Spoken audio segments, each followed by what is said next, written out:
everyone, welcome to this edition of the 6 p.m. primetime newscast on Equinox Television, live from my headquarters in Cameroon's economic capital, Douala. In a lone top story, the situation continues worsening in the two Anglophone regions of the country. As far as the Anglophone crisis is concerned, the convoy of the senior division of the governor of the southwest region was attacked while he was on the way to Lebialem for the installation of the senior divisional officer Mbukaya Ashu, and we shall be having southwest correspondent Derek Jato in this newscast with some details. Stay with us.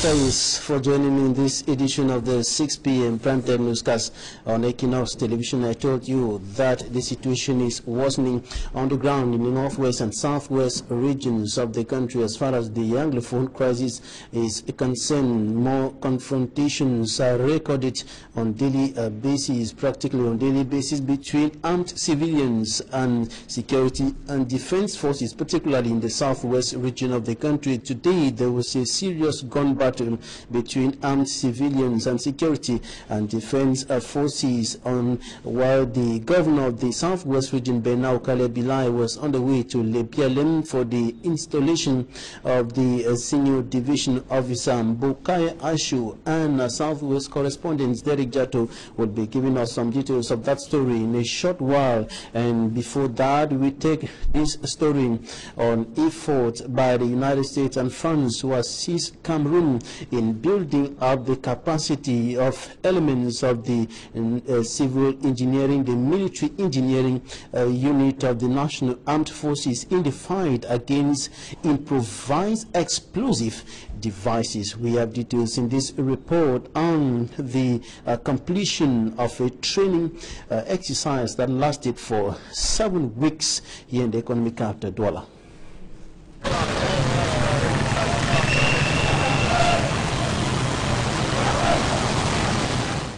They have been trained by experts from the U.S. Army Africa for 5 weeks and by French soldiers from Gabon for 2 weeks.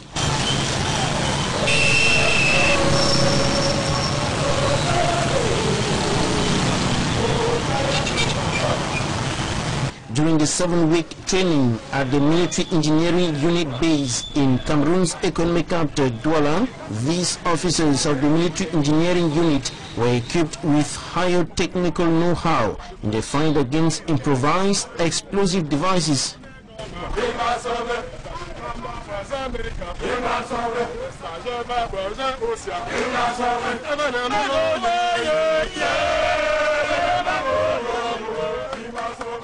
The training, which started 4 years ago, has upgraded their capacity in the fight against improvised explosive devices, which the Nigerian terrorist sect Boko Haram began using in the far north region of Cameroon in 2014. Practical exercises will be very beneficial to Cameroon because they can use this training as a source to find any violent extremist organizations that they run into.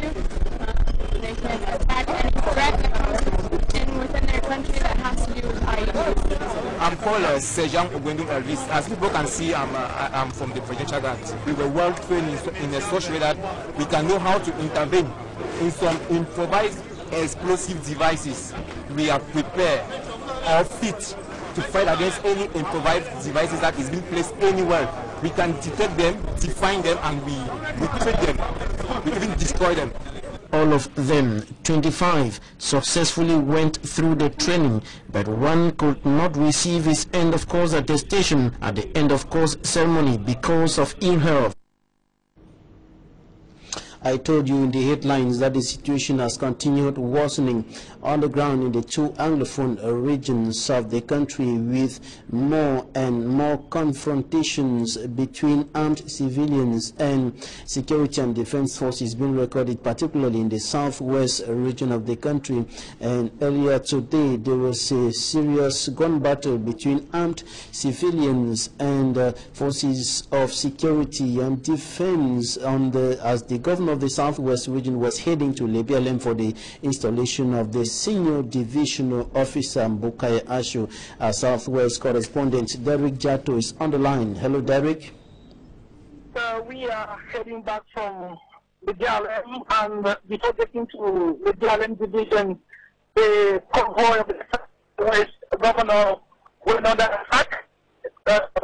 Basically, in the village, one of the in the DLM division, and after the convoy managed to push its way through down to the heavy military deployment and the response from the security forces, of course, that were combat ready, the governor finally got into the DLM division and the information ceremony of Mbukaya Ashu, when in which though the population did not come out. And coming back, the convoy went on the again in the war same place in the war village. At this time, the gun exchange was more intense than the previous, and it lasted longer. But thank God that we have crossed, and we are now in the West region, specifically in Menia Division and route to Boya. Derek Jato reporting there. Thanks a bunch, Derek. We shall be coming back on this story with greater details and images of that confrontation between armed civilians and security and defense forces in the southwest region of the country, and of course the installation of the Senior Divisional Officer Mbukaya Ashu, who was recently appointed by the President of the Republic, Paul Biya. Security forces or elements of the JEMI No. 2 in Bonanjo have intercepted two culprits or two individuals in Nyala with a stolen Toyota pickup. The vehicle was reportedly stolen in the west region of the country. Innocent has a report. Workers of the African Center for Research on Banana and Plantain, Karba, Njombe, Mungo Division of the Littoral Region still observe their strike action. They remind management with messages on placards. We are at 10 months unpaid salaries. President Paul Biya, save us. They believe the Minister of Scientific Research and Innovation has taken them hostage. We don't remain so, not The striking workers have abandoned work. Young banana and plantains being nursed die. The plantation goes wild. No one to clear the bushes and take care of the bananas and plantains. Workers say they prefer working with foreign personnel, scared away by Cameroonian authorities. Foreigner, they can't work. They want to begin follow. I say they follow as they start to the top. They know they want them foreigners at the book. Those occupying posts of responsibilities are Cameroonians who work at their detriment. Now we control money, not Cameroonian. All posts are not Cameroonian. No one foreigner not there again. It's a marked affair at the verge of absolute control by one nation, Cameroon. No country no agree for give money because all Cameroonian they don't take and shit on top, staying at their team. Workers of Karaba have remained adamant to their stance. No payment of 10 months salaries owed them. No resumption of duties.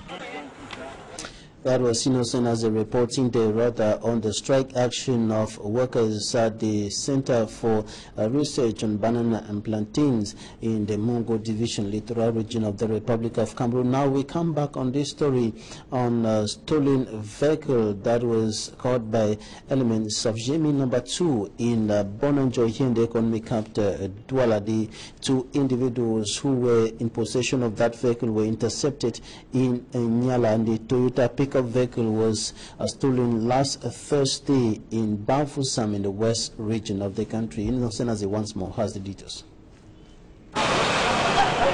The Toyota pickup vehicle with matriculation plate number CE299BF stolen in Bafusam West Region Thursday night was recovered Friday morning around Nyala neighborhood in Douala by elements of JEMI No. 2 led by the Commissioner Mefi Roger.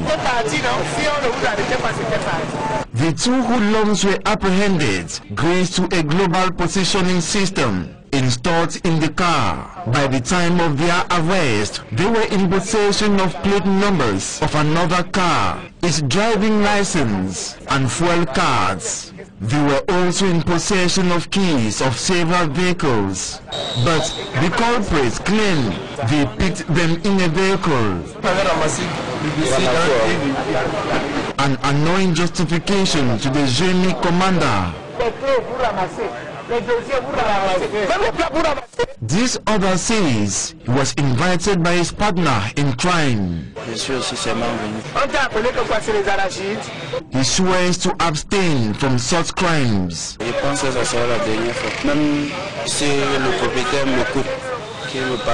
the prime suspect, Elvis, it is his first time to steal a vehicle. He was tempted when he saw no one in the car. Quand j'ai passé, j'ai vu la voiture avant de l'appeler. Qui vient, on porte pas, voilà. The open vehicle attracted him. They are now under custody at Génie number 2, Bonanjo, Douala, awaiting trial. Pupils of Government Bilingual Primary School Group 1 in Melong in the Mongo Division littoral region of the country were compelled to study in the open air today after a strong wind took off the roofs of buildings in that institution, and that was following a heavy downpour in the locality, an incident that occurred just 1 week into the third term of the 2017-2018 academic year has forced basic education officials to call on the government for support to help save them from the nightmare they are going through as a result of that incident, so that the pupils will study in serene conditions, in better conditions. Now, back here in the economic capital, Douala inhabitants of Bilonge 2 neighborhood in the Douala 3 littoral region of the country, Douala 3 subdivision in the littoral region of the country, are suffering as a result of some hygienic conditions that are not very favorable in that part of the country, and the situation is putting them at the risk of diseases. Rabiatu Aliyu has more. This is what renders inhabitants of Bilonge 2 neighborhood in Douala, littoral region of Cameroon, in a state of discomfort. Some inhabitants even fall sick due to this stinking river. On ne sait pas, au niveau d'ici, comme nous sommes habitués, peut-être quelque part, ça rend les autres enfants malades. Domestic and industrial waste dumped in the river to be transported but end up blocking the passage. Les gens ont les toilettes, les gens font les selles, ça tombe que dedans. Consequently, the accumulated waste decay intensified the air with unpleasant smell. D'autres meurent même qu'à l'intérieur, c'est grave. Many have drowned in the contaminated river, which has now become a pool. Les odeurs ne laissent pas les gens. According to the inhabitants of Bilonge 2 neighborhood in Douala, River Dende, commonly known as Fleuve Noir in French, was initially clear in color. Its color changed with time since waste disposal are dumped inside. On crie haut et fort, personne ne l'entend. Inhabitants in the locality have complained to authorities about the unpleasant environment to no avail. They are now forced to continue to adapt to the disgusting living conditions. In sports, inhabitants of the West Regional Chief Town, Bafoussam, are casting doubts over the readiness of the town to welcome the 2019 Africa Cup of Nations, and this is because of the slow pace of execution of construction works, notably as far as road networks and stadia are concerned. Sman Jikangibe reports.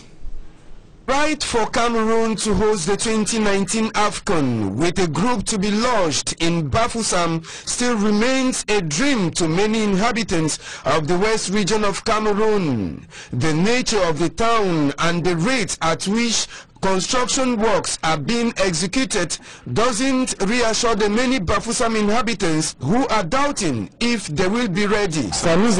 We are disturbed, but since the contractors say they can, if we don't die, let's wait and see. The rate at which the work is going is slow. The execution rate isn't that encouraging, but maybe it's because finance allocated to it is still to be received. Roads are still to be constructed, but they are about to be done. Before now, it was neglected. Since then, works have started. Where are the roads? Do you know how we suffer to get to Kwekong Stadium? If very close to the Bafoussam Omnisport Stadium at Kwekong, one could spot heavy-duty engines struggling to open up the annex stadium, the space meant for the parking of vehicles is still covered by grass. Where is the parking lot? Last year that I came here, there was no place for parking. There is no space, but Cameroon, as the president said, will be set on the day of the competition. For me, Cameroon is not yet set. Among the sites selected for training pitches to be constructed, the Bamingui Stadium is still at the ground level. The Toket Omnisport Stadium, that was formerly engulfed by forest, has now been given a new face value. But its closure, announced in the days ahead, is a very worrying factor to those who use it on a daily basis for exercises. Due to the fears and doubts of the inhabitants of the West region, the governor of the region, Awafonka Augustine, reassures all fans of the indomitable Lions are now waiting to see if the West region will host a group stage of the 2019 AFCON or not. The government of Cameroon has promised to provide better training facilities to athletes in the country in order to enhance their participation at international competitions. The Minister of Sport and Physical Education, Pierre Ismail Bidunkwad, made this information public while receiving athletes who took part in the just ended 2018 edition of the Commonwealth Games in Gold Coast, Australia. Once more, Smanjikan Gebre has more. There were 42 athletes that represented Cameroon at the just ended Commonwealth Games in Gold Coast, Australia. 11 disappeared into thin air even before the competition could come to an end. According to Sei Wilfred, one of the athletes, I was in the same room with my colleagues. It was a team spirit. We enjoyed together. But when they started leaving, it's true that it demoralized me at one point. But I had an objective to achieve at Gold Coast, which was to participate honorably and return with a gold medal. Boxing recorded the best and worst result at the Games. Best result because of Sei Wilfred, whose silver medal was Cameroon's best result at the Games, and worst result because it is the team that recorded the highest number of athletes that escaped, as 5 of 11 athletes who absconded were boxers. Many critics say the poor training condition of our athletes back at home must have caused them to abscond whenever they find themselves outside in a competition. The government is now promising to provide better and conducive training environments for the athletes in future. Le gouvernement ne ménagera aucun effort ni aucun moyen pour vous accompagner dans ces efforts afin de hisser toujours haut le drapeau de notre pays. 71 countries participated at the Commonwealth Game in Gold Coast, Australia, with 42 winning at least a medal. Cameroon finished 32nd with 3 medals, 1 silver and 2 bronze. To encourage their efforts, 3 million francs was given to the winner of the silver medal and 2 million for the bronze medals. Smart Jikan Gabriel ending this edition of the 6 p.m. primetime newscast on Equinox Television. Thanks for staying with us. Goodbye.